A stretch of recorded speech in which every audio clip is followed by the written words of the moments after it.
standing in the funeral mass of my daughter Alicia at the when people were streaming by to give condolences. There were hundreds that attended that mass. Many of the people that attended were friends of Alicia, and seeing the gamut of her friends and all the ethnicities and socioeconomic backgrounds they represented, I was puzzled. I just couldn't believe that she had that many friends, and I was puzzled at the fact that they were, so touched by her passing. So that sparked in me the need to find out why were they so touched.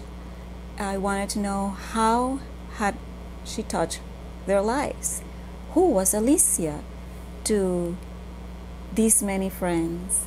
When I started writing this book, I started writing not knowing that I would publish it. I just needed to write it, and I remember clearly, each time that I would sit at the computer, I would just, asking for help. Actually, I would ask Alicia, guide me, what do you want me to write? And then I would start writing.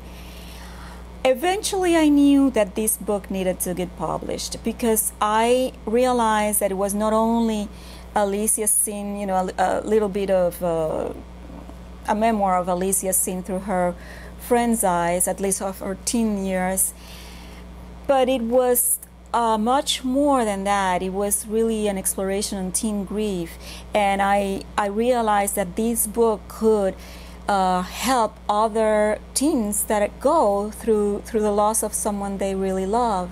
I found when I was talking to Alicia's friends that they felt nobody could understand them, not their parents, not their own friends to whom they wouldn't talk about their loss, not the counselor at school. They openly spoke to me because I was the mother of their friend.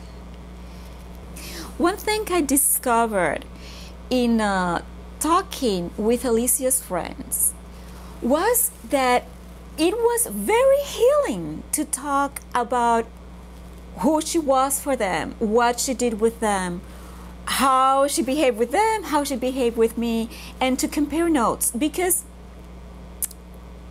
when a person passes, you no longer have that physical presence.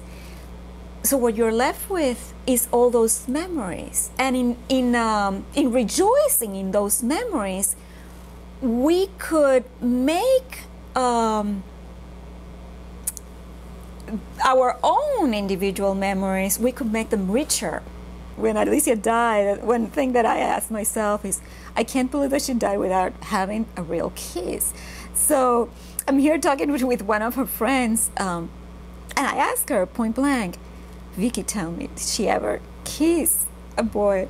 And Vicky goes, of course she did. And she rolled her eyes like she knew all the details about it.